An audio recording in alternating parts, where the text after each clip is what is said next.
Hi guys, Miss Main here with today's story. It's called Henry's Freedom Box. The quiz number is 113369 and is a 3.0 reading level.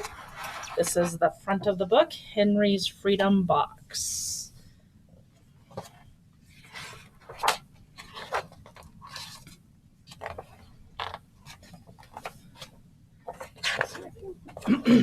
Oh, I missed the first page. Henry Brown wasn't sure how old he was. Henry was a slave. All slaves weren't allowed to know their birthdays.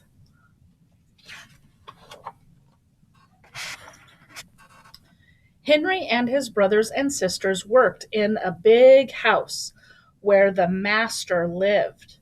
Henry's master had been good to Henry and his family, but Henry's mother knew things could change. Do you see those leaves blowing in the wind? They are torn from the trees like the slave children are torn from their families.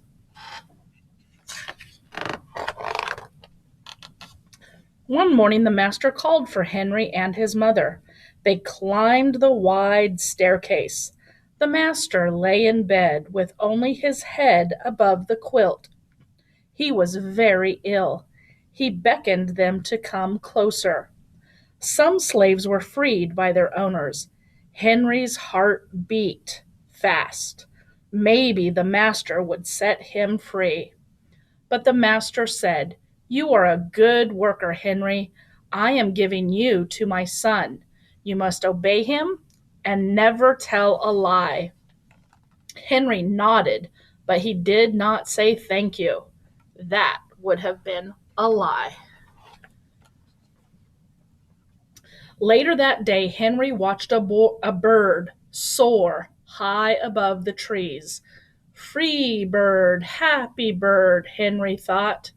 Henry said goodbye to his family. He looked across the field. The leaves swirled in the wind. Henry worked in his new master's factory. He was good at his job. "Do not tear that tobacco leaf," the boss yelled at the new boy. He poked the boy with a stick. If you made a mistake, the boss would beat you.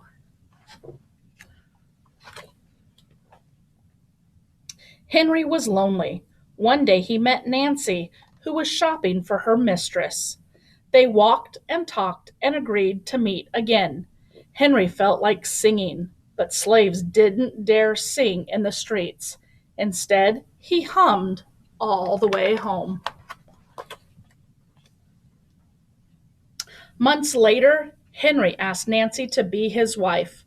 They both When both their masters agreed, Henry and Nancy were married. Soon there was a little baby, then another, and another. Henry knew they were very lucky. They lived together even though they had different masters.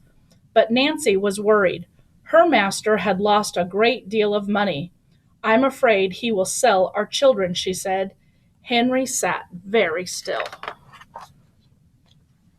Henry worked hard all morning. He tried to forget what Nancy had said. His friend James came into the factory. He whispered to Henry, "Your wife and children were just sold at the slave market." "No!" cried Henry. Henry couldn't move. He couldn't think. He couldn't work. "Twist that tobacco!" The boss poked Henry. Henry twisted tobacco leaves. His heart twisted in his chest. At lunchtime, Henry rushed to the center of town. A large group of slaves were tied together. The owner shouted at them. Henry looked for his family. "Father! Father!" Henry watched his children disappear down the road. Where was Nancy? He saw her the same moment she saw him. When he wiped away his tears, Nancy, too, was gone. Henry no longer sang. He couldn't hum. He went to work, and at night he ate supper and went to bed. Henry tried to think of happy times, but all he could see were the carts carrying away everyone he loved. Henry knew he would never see his family again. Many weeks passed. One morning, Henry heard singing. A little bird flew out of a tree into the open sky, and Henry thought about being free. But how? As he lifted a crate, he knew the answer. He asked James and Dr. Smith to help him. Dr. Smith, Dr. Smith was a white man who thought slavery was wrong. They met early the next day and at an empty warehouse. Henry arrived with a box. I will mail myself to a place where there are no slaves, he said. James stared at the box and then at Henry. What if you cough and someone hears you? I will cover my mouth and hope, Henry said.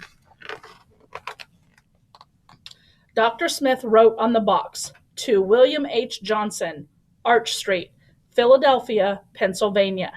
Henry would be delivered to friends in Philadelphia. Then he printed on the crate in big letters, this side up, with care. Henry needed an excuse to stay home, or the boss would think that he had run off. James pointed to Henry's sore finger, but Henry knew it wasn't bad enough. He opened a bottle of oil of vitriol. No, cried James. Henry poured it on his hand. It burned his skin to the bone. Now the boss would have to let him stay home. Dr. Smith bandaged Henry's hand. They arranged to meet the next morning at 4 o'clock. The sun was not up yet when Henry climbed into the box. Ready, he said. James nailed down the lid. Dr. Smith and James drove to the station. The railway clerk tipped the box over and nailed a paper to the bottom. Dr. Smith begged the clerks to be careful, but they didn't listen. They just threw the box into the baggage car. Hours passed. Henry was lifted up and thrown again, upside down. He heard waves splashing. This must be the steamboat headed for Washington, D.C. The ship rode smoothly, but Henry was still upside down. Blood rushed to his head. His face got hot. His eyes ached. He thought his head would burst, but he was afraid to move. Someone might hear him. I'm tired of standing, someone said. Why don't we move that box and sit on it, said another. Henry held his breath. Could they be talking about his box? Henry was pushed. The box scraped the deck. Now he was on his right side, now his left, and suddenly right side up. What do you think is in here, said the first man. Mail, I guess, said the other. I am mail, thought Henry, but not that kind, they imagined. Henry was carried off the steamboat and placed in the railroad car, this time head up. He fell asleep to the rattling songs of the train wheels. He awoke to loud knocking. Henry, are you all right in there? All right, he answered. The cover was pried open. Henry stretched and stood up. 4 men smiled at him. Welcome to Philadelphia. At last, Henry had a birthday, March 30th, 1849, his first day of freedom.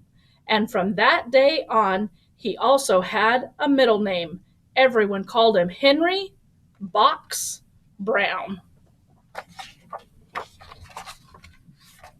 The end. So I hope you enjoyed that story. I'll see you tomorrow for tomorrow's story. Bye, guys.